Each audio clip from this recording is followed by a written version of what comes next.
Welcome to the Shower Epiphanies podcast, where we explore your hidden thoughts and desires, revealing your greatest drop the mic moments. Now, here's your host, Art Costello. Welcome to the Shower Epiphanies podcast. Today, I am honored to have Joie Cheng as my guest. Joy is the queen of transformational book publishing. She's passionate about people writing their books and publishing them. She loves helping authors. She believes that when we share our stories, we heal ourselves and we heal the world, which I couldn't agree with more. She has great credentials. One of the things that she's done recently that I know about is a TEDx talk, and I hope we can talk about that today. She's author of the best-selling book, The Naked Truth, A Woman's Journey to Self-Love. It's about her personal journey of healing herself naturally from deep depression and suicidal thoughts through self-love. And for those of you who know me, that is near and dear to my heart. Joy is featured author in the international best-selling book being Unapologetic by David DeGorio, and will be featured in the upcoming book series Success Selling is All BS and Excellent Leadership is All BS by Stephen De La Cruz. She's the host of the Naked Truth Movement podcast, where she interviews guests who are willing to share inspiring stories and be vulnerable. She has also been interviewed on over 30 podcasts, including Conscious Millionaire, with millions of listeners all over the world. Welcome, Joy. I can't wait to hear your story, and we can get into it. Thank you for having me, Art. It's a pleasure and an honor to be here. Oh, it's great. Tell me how this life journey began, where you were born, and how it all started. Yeah, how much time do you have, right? No. Well, I was actually born in New York. I was born on Long Island in Stony Brook. So I like to say I'm a New Yorker, but I actually grew up in Chicago. So I'm definitely a Midwest girl. Even though I was raised there, I always felt like I should have been raised in California, in Southern California, which is where I am now in San Diego, because I just love the moderate temperature, the sunshine. Whenever I see sun, it just makes me happy. If I wake up and it's a cloudy day, it definitely affects my energy, my mood. So I feel blessed to finally be living my dream in San Diego. I lived in San Diego for a number of years in Ocean Beach. Okay, nice. Yeah. I have literally living the dream right now. I've actually been staying at this oceanfront place off the cliff in Solana Beach. So we just literally get to hear the ocean when we go to bed and wake up to it. And yeah, it's amazing. I'm jealous. My dream is to have a house in La Jolla overlooking the ocean. Right. Yeah. Well, that's my dream, is to have a house on the beach as well, overlooking the ocean. I think that's probably a lot of our dreams. I don't know. Probably, I haven't thought, maybe in Encinitas though, or even Hawaii or something. I've been very attached to the location, but yeah. Let's get back to how your story started. Yeah. So I won't take you too far back, but, basically, in my 20s, I went through years of depression and suicidal thoughts. And at the time, it wasn't like there was anything going on really in my life that would make it seem like I should feel that way. So it wasn't just a sad, empty time in my life, but it was a very confusing time, because I didn't understand, why I was feeling that way. I had a good job. I had family and friends that cared about me. I had a relationship, and I had a good upbringing. I was, raised two parents that, loved and supported me, and I'm in a middle class family. And I didn't go through a lot of challenges growing up, other than my parents' divorce, which, when I was young, and, it wasn't the best divorce as far as there was a lot of yelling. Then, it was definitely better once, they separated, to have that peace in the home, even though it's hard to have them, broken up, obviously, and to have to kind of split the time between my parents. But yeah, and so at the time I didn't really understand, why I was feeling this way. And I didn't tell anybody, even afterwards. I mean, I really only told my dad years later, until I ended up years later posting about it on Facebook. And so I had people that, friends from a long time ago say, wow, I had no idea, you always seem so happy. And so, usually it is the people I think that we don't suspect, and so when someone ends up killing themselves, I think a lot of times we ask ourselves, what were the warning signs, right? And I honestly don't think that there are sometimes, I know in my case, I don't think there would have been any warning signs, but, I ended up in an abusive relationship during that time. And that was actually one of the greatest gifts of my life, because it really helped me to see that I didn't love myself. I really didn't have that awareness before that point. And once I was in that relationship, I started reflecting and thinking, I must not love myself, because if I did, I wouldn't be in this relationship and I wouldn't continuously be in this relationship. And, when I would talk to my friends about it, they didn't understand why I was in the relationship, because they obviously thought it was amazing. They're like, why would you be with somebody that, treats you this way? But if you're not in that situation, it's hard to understand, or if you haven't been in that situation, because obviously, all of us have quote unquote good and bad aspects of us, right? So, and good and bad aspects of relationships. So it's not, if it was all bad, I think it would be a lot easier for people to walk away from those situations, right? But obviously there's good in there. And there's the emotional attachment, obviously, when you're in it, versus an outside perspective, it's a lot easier to say what you should do and to give advice. But then it was, so like I said, that was really the gift and the turning point for me. And then I ended up going to this seminar for this type of healing work that I do with my clients, sometimes now called Matrix Energetics.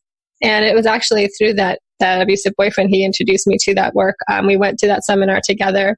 And it was through being there that I started to see things differently. I just started to open myself up to a whole different world, a different way of seeing the world and seeing myself, understanding myself and understanding who we are. Like, I truly believe that we are spiritual beings having human experiences. We're not human beings having spiritual experiences. And so through that seminar, I started to see things differently, and it gave me the courage to finally end that relationship for good, because I was in that relationship on and off for 4.5 years. And so we just kept kind of playing the break up and get back together game, and then eventually it was like, no, I'm done. I can't do this anymore.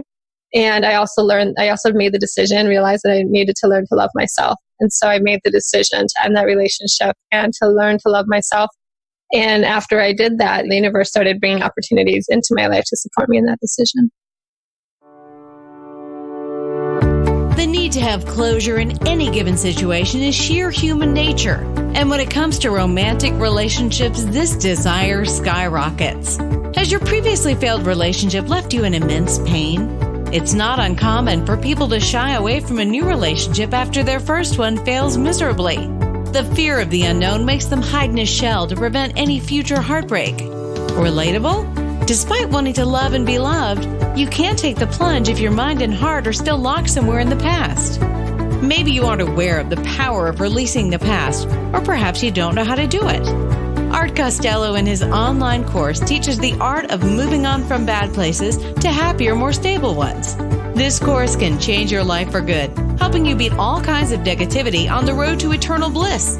Sign up now before the gloominess gets the better of you at expectationacademy.com. I had a question. How did your depression manifest itself?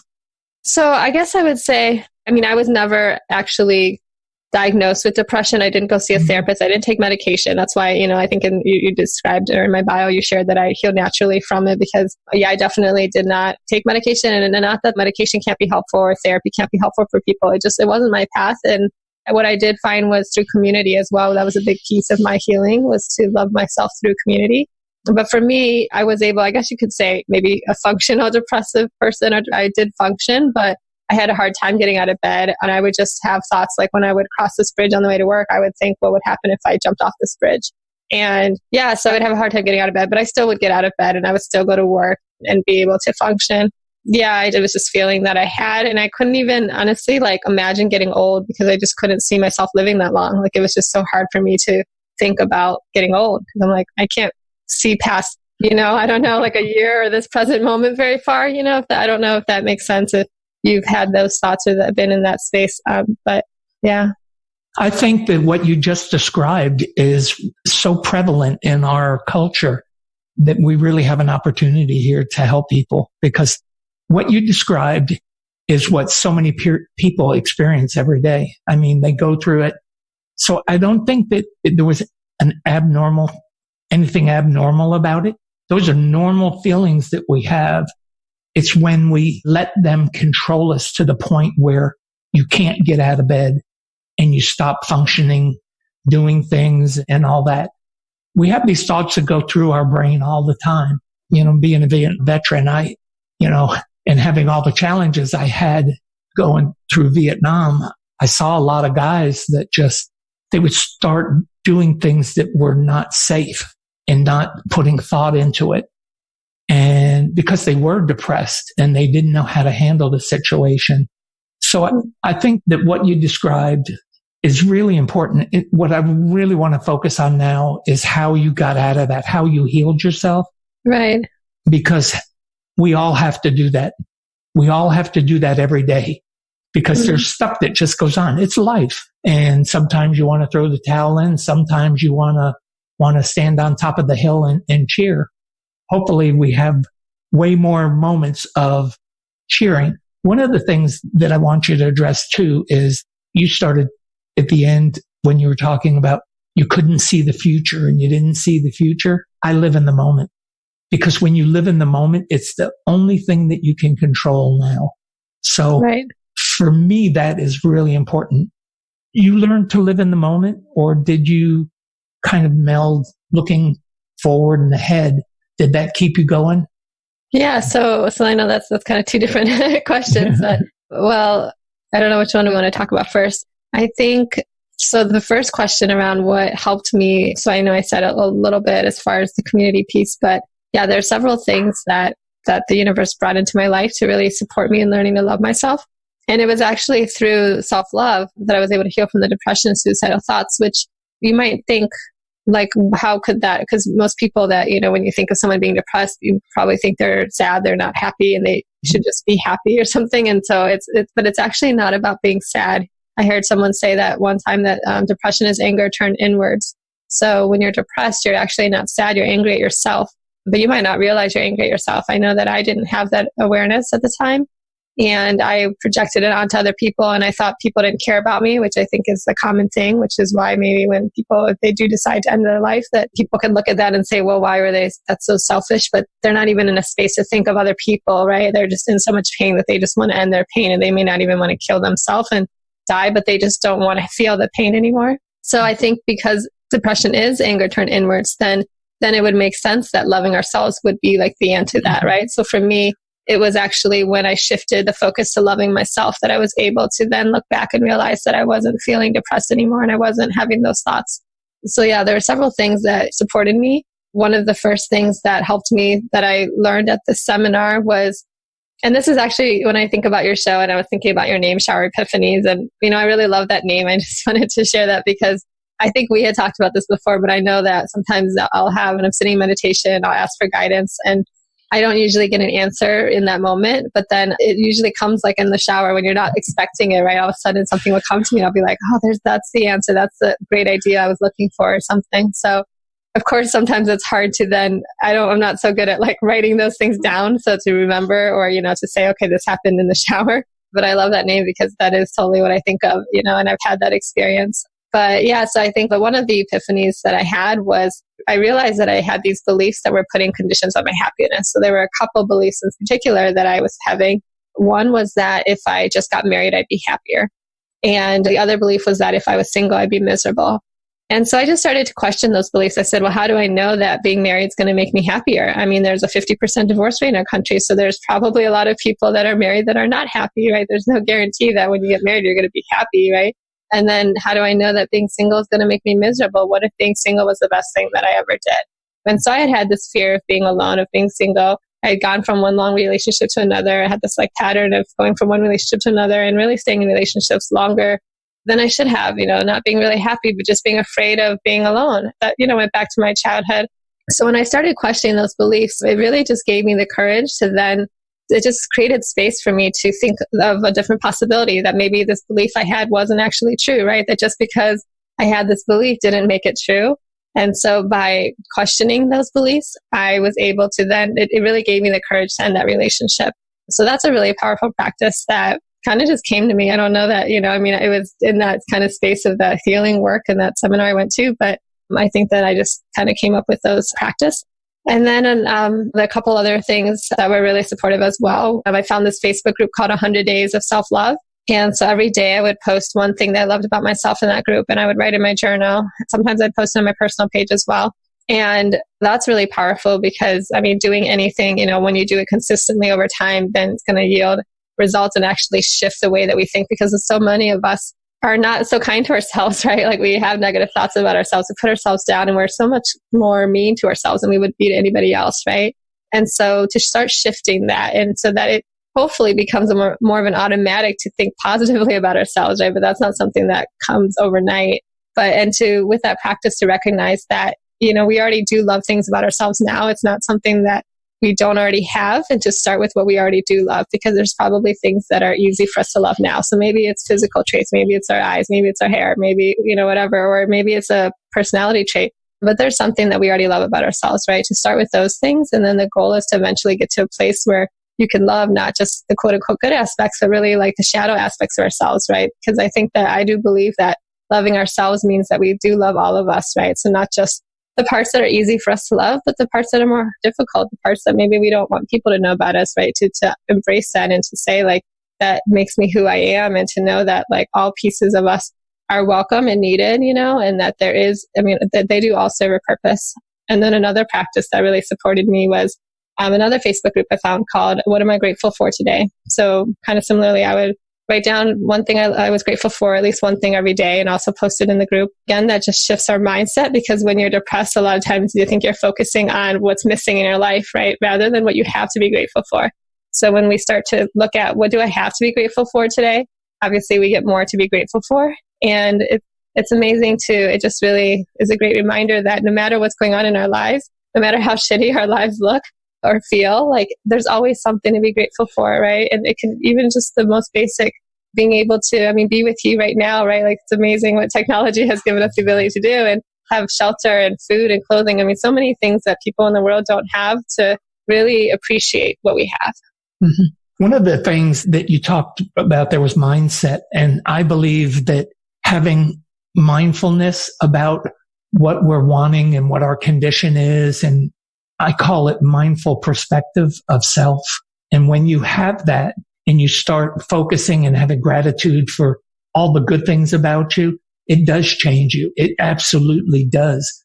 And what I love is that you had the skill to actually see it and apply it, because that's what a lot of people do. A lot of reading on self-help books, and they read and they read and they read, but they don't apply it and they don't start using it. And for you to do that, it's very commendable. And I love you for it, because it really shows your strength of character and your focus on wanting to improve yourself. And that's what we're all wanting for each other. We all want each other to be better. So when we do interact with each other, we can do it honestly, fruitfully, and with compassion and love and everything else. So, well, thank you. And I just wanted to share one thing about that with the 100 Days of Self-Love, was just that I actually, to be honest, when I found that group, and I wasn't like trying to find 100 things to love about myself at the time, felt like a big stretch, right? I was like, I don't know if there are 100 things to love about myself. Like that felt like a huge thing that I didn't know that I could do, but I was willing to give it a shot. So, if you're maybe listening right now and you're thinking, yeah, I don't think I could find 100 things to love about myself, I challenge you to give it a shot, because you'll probably find what I found. And I actually did it for more than 100 days. I did it for over 365. I don't actually remember the number of days, but I just kept going with it. And what I found is that there's really an infinite number of things to love about myself. And I believe the same is true for all of us. So that was one thing I wanted to share, is just that was something that was a big stretch for me at the time, being really depressed in the state I was in. I really didn't think that was really possible, but I was willing to give it a shot. And the other thing is with the community aspect. I think it is so important, even in that setting, it was a virtual community, but being able to be a part of a group where everybody is on the same journey, everyone's there to learn to love themselves and to be grateful. I think that there's so much power in group energy, right? And people coming together, they call it the synergy, where 1 + 1 does not equal 2, it equals 3 or 4. It's so much bigger what the sum of the whole than the individual parts. So yeah, there is power in community. And I think that's another thing when it comes to depression, where that makes it so hard too, is that people tend to isolate themselves, right? They tend to not reach out for support. And I know that it's not easy when you're in that space. I know it wasn't easy for me. And like I said, I didn't even share it with anybody in my family or my friends. Nobody knew.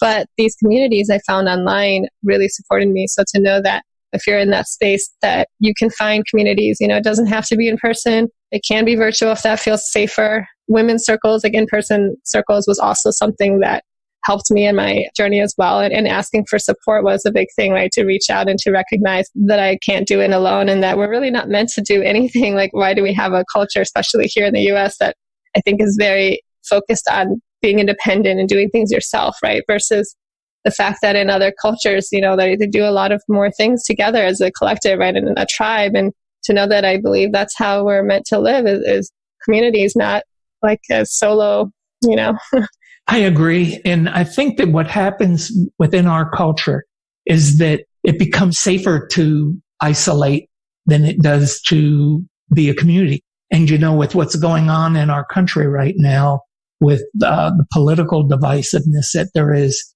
it's driving people more and more that way, because I know I have friends who will not go interact with people because they're afraid that they're going to say something that it is. And that brings me to the word fear. And when you fear is isolating. It isolates you.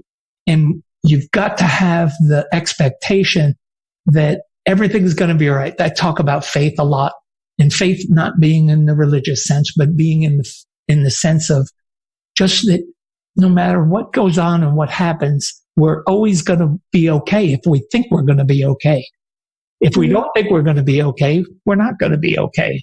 So I always encourage people who are showing any signs of depression or anxiety that they got to get out there and challenge those anxieties, and they got to challenge the depression.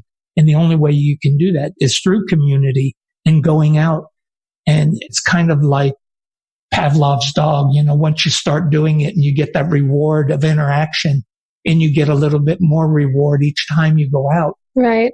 It helps you. Yeah, there's a couple of things I wanted to say. One was what you shared about how it's safer to be, I don't remember the exact way you said it, but like basically to be alone versus to be in a community, right? That it's safer for us. And I actually would say, I don't think that that's true. I think that may be a perceived safeness, because I think really like if we're able to be a part of a community, and I think that when we live that way, that, being in a circle, the circles I've been blessed to be a part of, what I've experienced is, well, for one thing, obviously just understanding that when I'm in circles with other women, I find that all the things that I thought were quote unquote wrong about me or different about me, that it's not, right? Like you realize that maybe all the thoughts you have in your head, that somebody else has those thoughts too. Maybe you thought you were the only one. I know that I, used to think, wow, I have this crazy person in my head and everyone else must be normal, right? Like I'm the one that has these crazy thoughts. But then you hear other people say what you always thought in your head, and you realize, wow, I'm not the only one that has these thoughts, So it definitely makes you feel less alone when you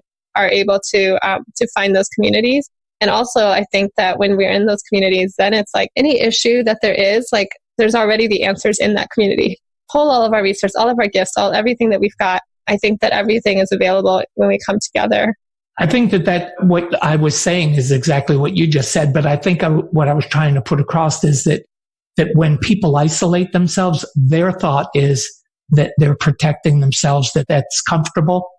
Mm-hmm. Not that it's healthy, but that in their minds, they're saying, okay, I'm safe. I'm safe because there's nothing that can hurt me. No one can hurt me because I'm alone, which is the furthest thing from the truth about healing yourself. It's in their head. They see it as that. It's a perception that is incorrect. So. Right. Yeah, definitely. And then the other thing I wanted to add was that self-love, like I shared, has definitely been a big part of my journey with healing myself from the depression, suicidal thoughts. But the other thing that really helped was living my purpose. So I believe that it's both pieces.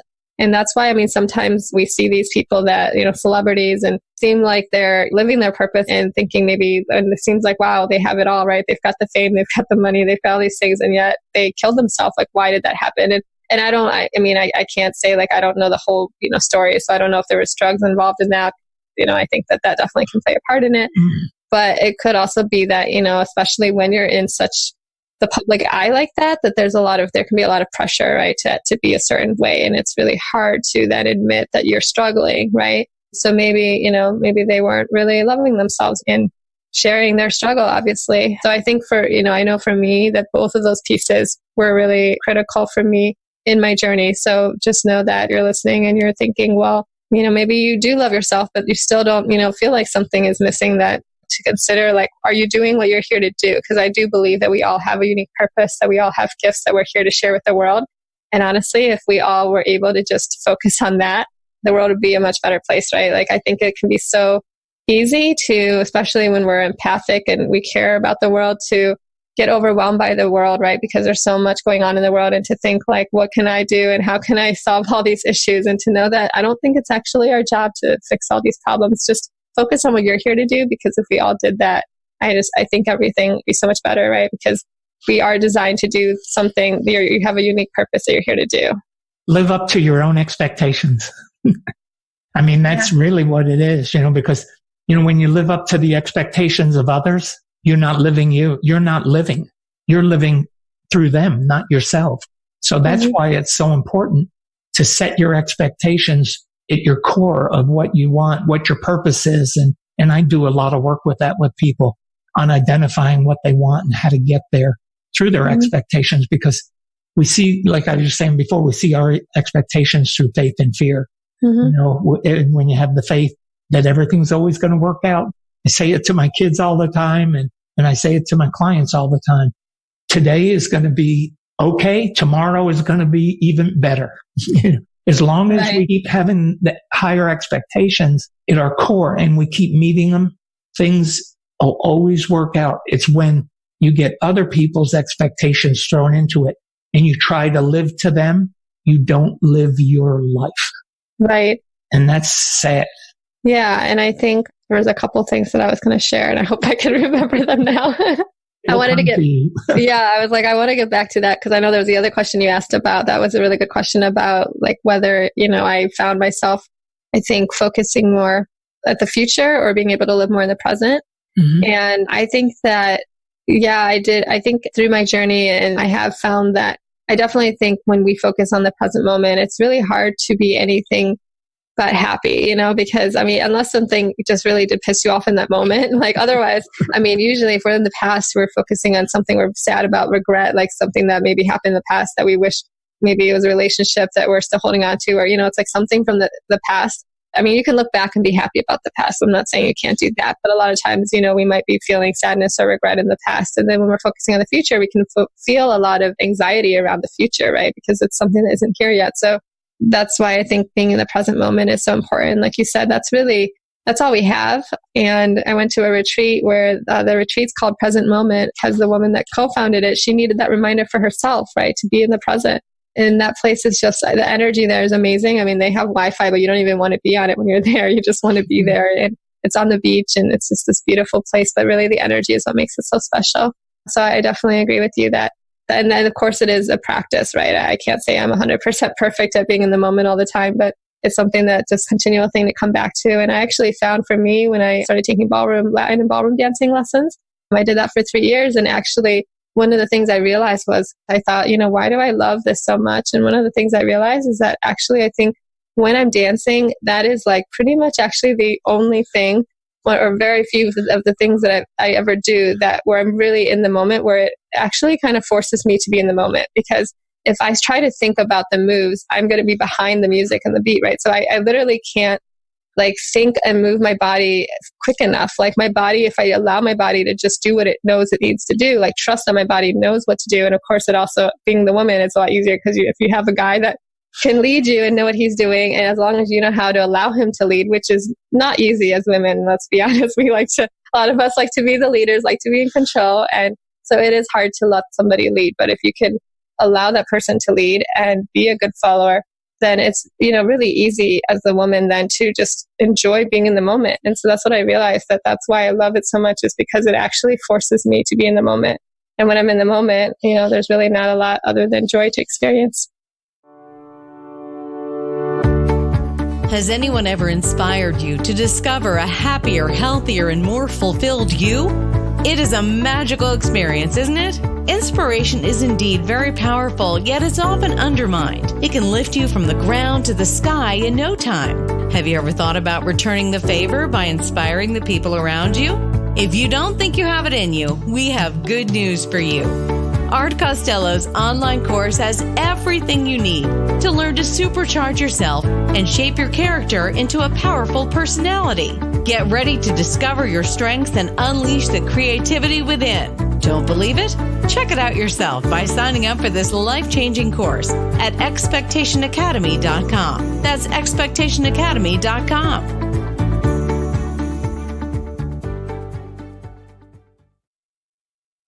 That's why it's so important for people that are experiencing depression to get doing something, because it takes your mind away from the negative part of it and puts it back into the moment, which is always positive. What's ever going on right there is where at least it should be positive.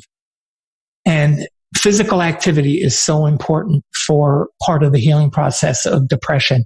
To go out and do ballroom dancing, go out bowling, go out running, jogging, go to the gym and work out. That's why therapists always suggest it, because it brings you to the moment. It's hard to think negative thoughts when you're ballroom dancing or you're bowling. You got to focus, or baseball or basketball or any physical activity.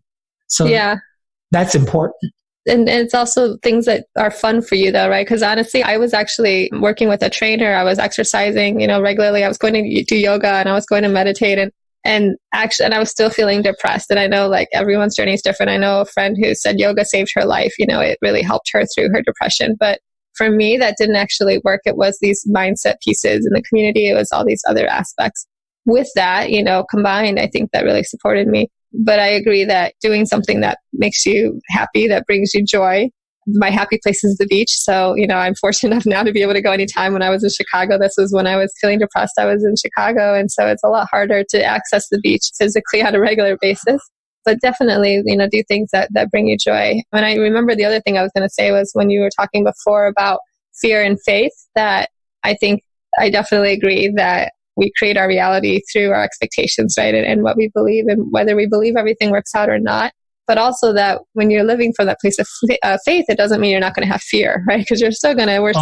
Of course, you're going to still feel fear. It's not like, oh, okay, I'm going to decide to have faith, therefore I'm not going to have fear, but it's like with the faith, that means that you're going to experience the fear. So it's not a matter of not ever wanting to feel fear, because that's just not possible, right? So it's not that we're not going to feel the fear. It's just not letting it stop us, right? Saying, okay, I recognize there's fear here and I'm just going to keep going, right? Because I know that I believe that, what I'm doing is worth the fear, right? So, and I truly think that when I look at my life and the things that I've done, that really the moments where I felt the most alive were the moments where I had a lot of fear up till that point of whatever it was I was doing, right? So I really think that this feeling of being alive comes from us being out of our comfort zone, right? Doing things that stretch us, that take us out of what feels comfortable.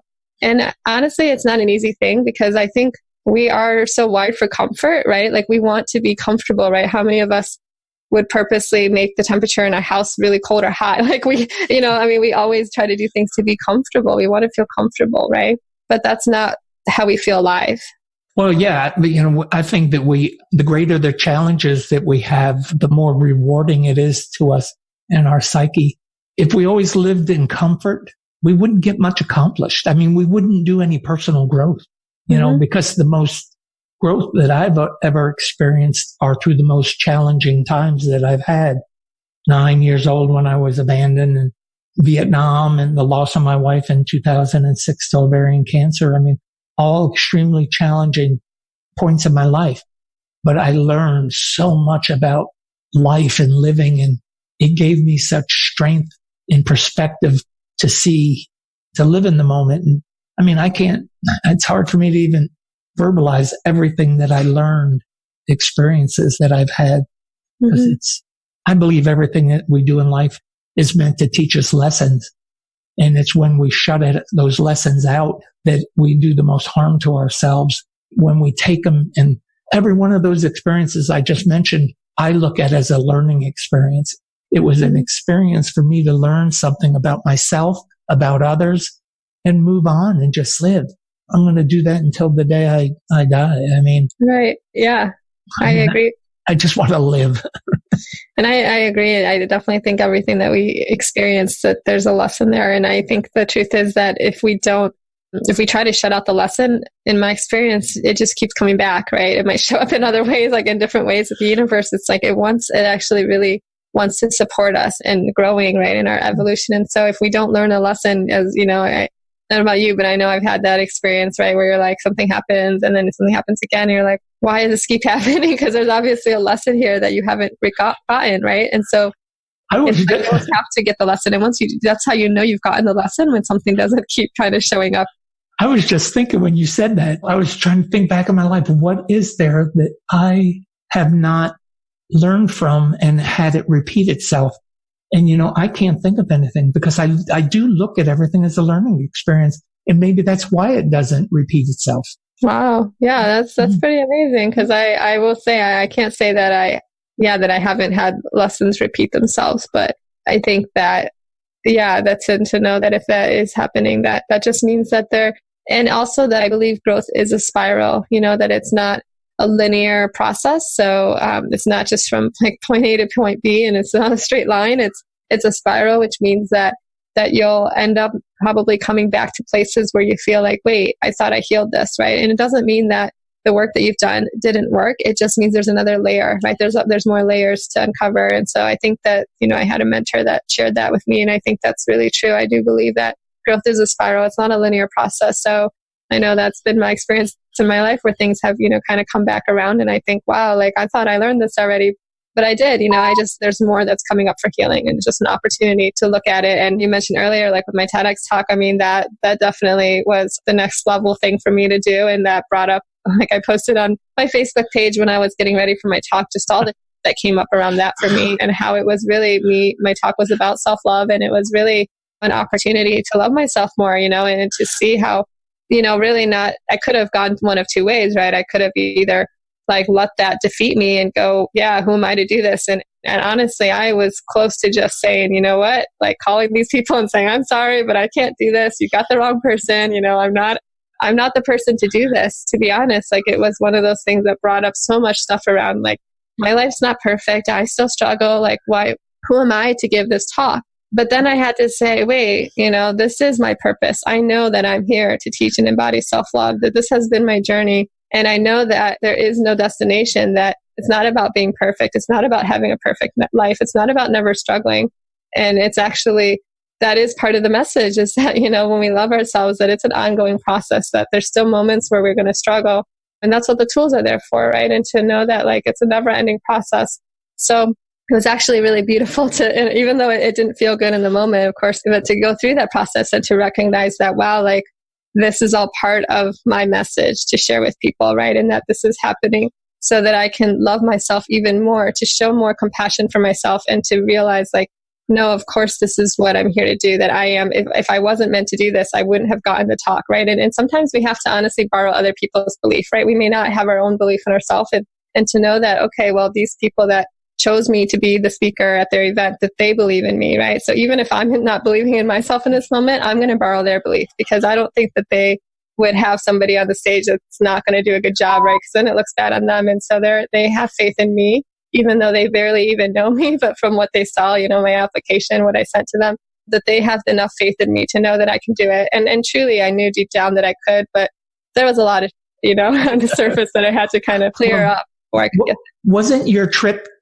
from San Diego, where was it that you went to your TEDx? Where did you do it at? To Grand Rapids, Michigan. Didn't you have flight delays or something that really, I followed yes, it was a journey. I could tell a whole talk about that.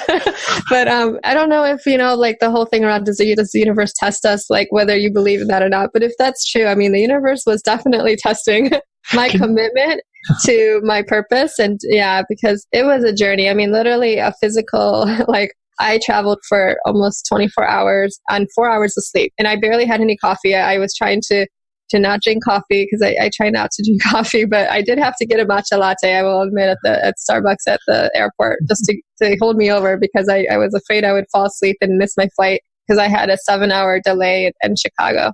And thank goodness for free Wi-Fi, so I was able to catch up on some shows because I tried to look over my talk and my mind was just like, this is not happening. On 4 hours of sleep, my mind could not process anything.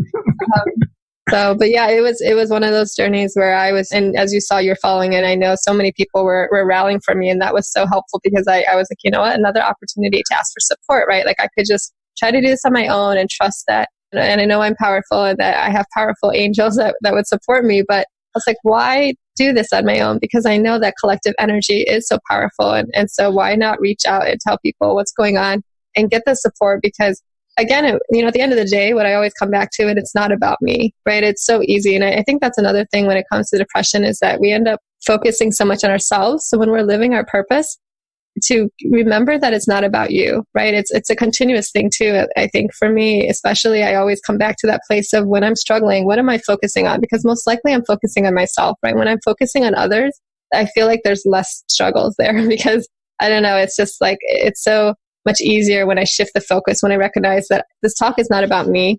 This is about the people that need it, right? So when I can focus on that, then it's like anything that comes, any challenges, like it clears the path really, right? It's like, okay, well, even though these things are coming up, I'm focused, I'm committed because this is not about me, because I know there's somebody out there that my talk could potentially save their life, right? Because that's what it did for me, that self-love and living my purpose and these practices saved my life. So that's the power in this talk. And to be able to know that, and really I had to come to a place of surrender though, because there was all these flight cancellations and delays and things that were out of my control that I had to say, you know what, God, I put this in your hands. If I'm meant to be there, I will. And if not, I mean, I can only do so much, right? Like you can only sort of fight and resist what is so much until at some point we have to surrender and say, leave it to God, right? Like God knows, I believe God's got our best interests in heart. And so if I'm meant to be there, I will. And I kind of had to just get to that place of the full surrender. That's called faith. Yeah, I mean, you're right. And I think I can't say I had the faith. It was a test for sure. So. Oh yeah. Well, our faith gets tested, golly, thousands of times a day, probably for people, especially when you are out in community, it's tested quite often. And your strength of character to see your faith through is what defines you, makes you who you are. What makes you so special? What makes me so special? That's what makes you so special. Oh, I thought you were asking me the question. I was like, okay. Well, there's a good question. What makes you so special? That is a good question. It's like that. I can tell you what I think. Okay. I was like, well, the obvious answer is, well, of course, it's just who I am because I am special. We're all special. But I know I have a big heart. I know that ever since I was a child, I just knew that I was here for something bigger than myself. And I share this sometimes on shows, and I'm like, I don't know if that sounds cheesy, but honestly, and I don't even know where it came from. It's just something that I've always had inside of me, I guess, from a child. And I just always knew that, I wasn't here just to make a lot of money and to have fun with my life, but to really make an impact on the world. So I think that makes me pretty special. Do you know what I was going to say made you special? What's that? Your heart. Yeah, I had a feeling it was similar. When I first met you, and I've talked to you over time now, it has just solidified in my mind that you have this beautiful heart and spirit about you. And when you have that, it shows in your sparkle of a smile. It shows in the sparkle of your eyes. It just becomes your persona, who you are. And people sense that. At least I sensed it. I can't speak for other people. I sense that, but I think if I sense it, other people sense it too. That is the beautiful thing about Joie Cheng, is her heart. And I mean, that's awesome. That's why you can help people, because you're willing to share it. You're willing to share that heart. Because a lot of people live in that fear space and don't share their heart. If we all shared our heart as much as you and I do, our world would function at a whole different place. But people go out and they function at this level of to the expectations of others. They think that we have to perform. Instead of just being themselves, we have to perform to what they think people want us to be. And you see it every day. You see it in the workplace. You see it in all over. Doesn't matter where you go. You see it all over. And that's when we speak from our heart. Even I get along with people who even don't express their heart in a positive way, because I see through it and I can address it. And one of the things people say about me is you always be able to draw people out and you always make people smile. It's because I can see it. I can see when they're hurt and they're dealing in anger, and I can see it. And I want to make them feel better, and I want them to feel good about themselves. So I draw them out and they talk to me. We go to New York City and I get on the subway. I cannot not talk to people. People think I'm weird, but I start talking to people, and pretty soon I'm talking to 3 or 4 people and we're all talking, and it changes the whole thing. It just, you see people start smiling and moving and just enjoying, relaxing. So. Yeah, I don't know if you've heard, I forget who said this, but that everything is either love or like a cry for love, right? Or so there's only 2 emotions, love and fear. But the fear is still like I think a cry for love. Don't know which direction you want your life to take? Are you sinking deep down into the pit of uncertainties day by day? So, what's the secret to leading a happy, satisfied life? It's taking matters into your own hands. But what if the matters in question are a total blur? Art Costello's Expectation Academy course aims to tell you exactly how you can get some clarity in your life. This course can be your savior on your journey to reinventing yourself. While you certainly can't plan your whole future ahead, you can definitely control twists and turns your life takes. So what are you waiting for? Sign up for this course now at expectationacademy.com. Get a chance to broaden your horizons and add meaning to your life. That's expectationacademy.com.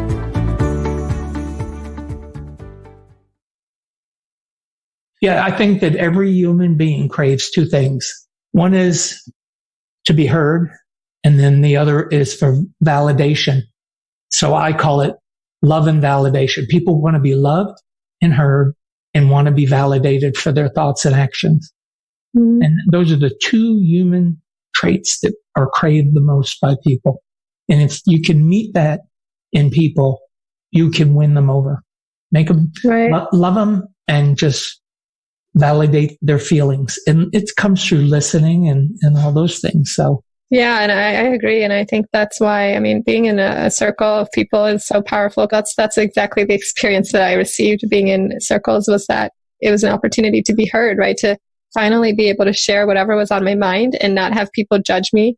Or if they did, at least they did it silently. But they were just there holding space and really just allowing me to speak what's on my mind without feedback, without advice, without any comments, really just holding space. And then, we would do this thing where we just put our hands out and sending that person love, right? And so it was a way of saying, I hear you, I see you, I love you, without saying those words. And so, yeah, I agree that validation and love is what we all want. And, we're all here to have and receive. It is. Well, this is I guess a great way to kind of start learning about what you're up to and what you're going to do, because we're getting near our time of having to say goodbye to each other and to our audience. So what have you got coming up? Where can people get a hold of you? Yeah, the best place would be my website, joiecheng.com. That's JOIECHENG.com. And right now I've got clients I'm working on, helping them share their story to publish their book. Because like you said, I think in my bio that I believe when we share stories that we heal ourselves and we heal the world. And it's so true. I think that the greatest thing that we can do to leave an impact on the world is to share a story and to share them in the form of a book, because that way, whenever we're no longer in the physical form, because we're all going to end up, transitioning at some point, and we really don't know when that is. And so I think that a lot of times it's so easy for us to think, well, I'll do it later and I'll have someday. But like you said, it's all the present moment is all we have, right? So not to wait for someday, because your life could literally end in a moment, right? I've had friends die in car accidents immediately, right? And it doesn't matter how old you are. And so to know that leaving your legacy is so important, because eventually we won't be around in our family and our friends, anybody that knew us, and to be able to leave something that could literally change someone's life and have the power and even save that person, someone else's life long after you're gone. To leave that is so, there aren't even really words to describe the feeling, but it's just, there's such a freedom and a peace in knowing that when I die, I'm going to feel like, wow, okay, I've left an impact on the world that's going to live on forever. And so that's my passion. That's what I believe. I'm here to help people, to support them in getting their story out. And one of the things that is coming up for me is destination writing retreats, because I've been thinking about how I know I've gone through so many trainings and I have so many gifts. I've done a yoga teacher training. I've led Diksha blessing circles, my healing work I do, meditation, women's circles. So to be able to really bring everything together, as well as combine that with my love for travel. And I think that there is just something really powerful about being able to meet with people again, meet in a group setting within a shared intention to share a story and to meet somewhere in a beautiful space out in nature, which is so healing too, right? That's also been a part of my journey, is being out in nature. But to do that and to have that just space to be able to create, to write, get our books done. Yeah. So I have a whole list of places. Basically, my goal and dream is to be able to do my bucket list items. I actually was going to travel for 9 months to 25 countries. And so basically to just take all those places that I want to go and have people meet me and get our books done. So we have to look forward to. That's really great. I mean, I couldn't have said it any better about what we live for. I really couldn't have. And it's been a pleasure having you. And we're going to have to do this again sometime. And I'm always here to support you as I am my audience. I'm always here for you guys. And just, you can get a hold of me at expectationtherapy.com. And I'm just going to let Heather White take us out of here and say, Joy, it's been a joy. I mean, I just love you to death and always here for you. So Heather White, go ahead and take us away. Thanks for listening to the show. Drop us your comments and questions with what you want answered on the show. You can subscribe on iTunes and Binge Network. You can also get more information on the website, expectationtherapy.com.